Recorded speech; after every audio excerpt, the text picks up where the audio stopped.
Going to Africa has always been a dream of mine. My father passed away about 4 years ago, and he had been to Kenya and to Tanzania back in the 80s.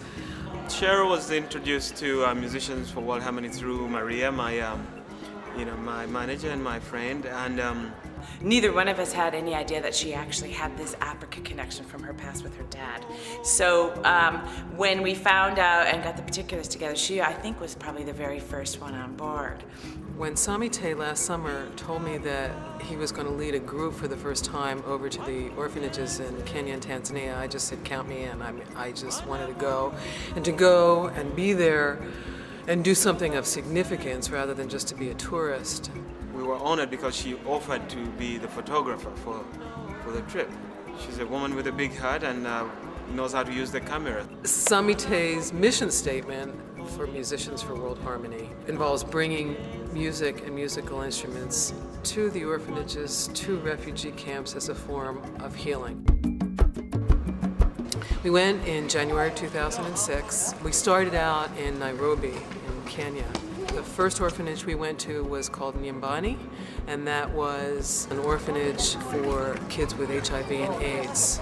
I guess most people would think the kids would be sick, but contrary to that, the kids were full of life and full of love.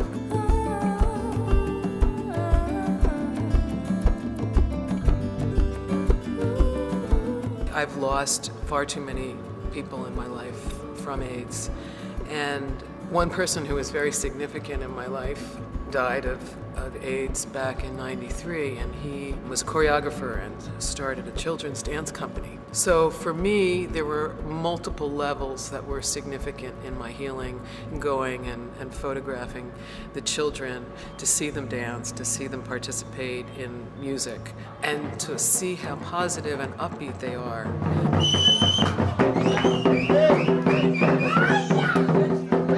Photography is a sensitive issue in Africa, and she had this very gentle way of sitting in the background and being able to capture these moments without being so invasive. As I was constantly trying to look for photographs and at the same time participate and be with the kids too. She was able to capture moments in these orphanages that I think other photographers probably would have mismanaged. Then it became the photographer, the teacher. She would take her camera, she had several, she would show the kids how to use them. And there was one little boy in particular that followed me everywhere, and I actually turned my camera over to him several times. And he did quite a good job. He wants to be a photojournalist. When I went to the national parks, it was mind-boggling, thrilling. When I went to Oldupai Gorge for the first time, it was so significant for me, having studied anthropology. I couldn't help but get teary-eyed because you feel like you're going back to the source, where man and woman first walked and roamed. And to see all the animals in their natural environment was exciting, but also a little sad at the same time, realizing how much we've destroyed our environment. The range of colors and weather patterns. We were in the middle of Ngorongoro crater in Tanzania. On one side there was a rainbow, on another side there was storm clouds brewing and the flamingos were hanging out by a waterhole.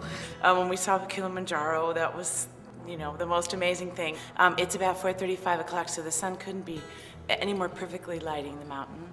So she was able to get that incredible shot that you see of Kilimanjaro on this very last day.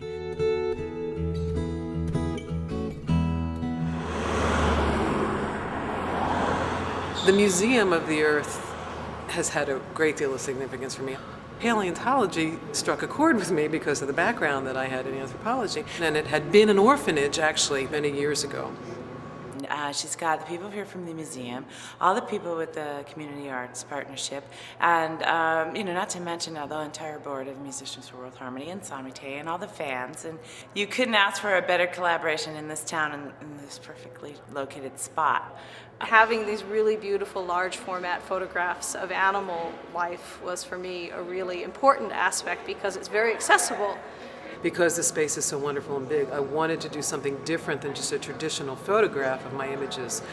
These images were printed on canvas for a more organic feel. The added bonus was including the children, who were a vital part of Africa. And it was the exhibits director that suggested silkscreening the images of the children onto fabric. So I said, no problem, I'm all over that. I know how fabric goes together, and we'll make sure that that's something that's vital and people can move around in the space. She's able to make connections in the different things that are going on town, and there's no better place than the museum here. So that's been a very good introduction for us, and that's why I'm performing here now, to support this show.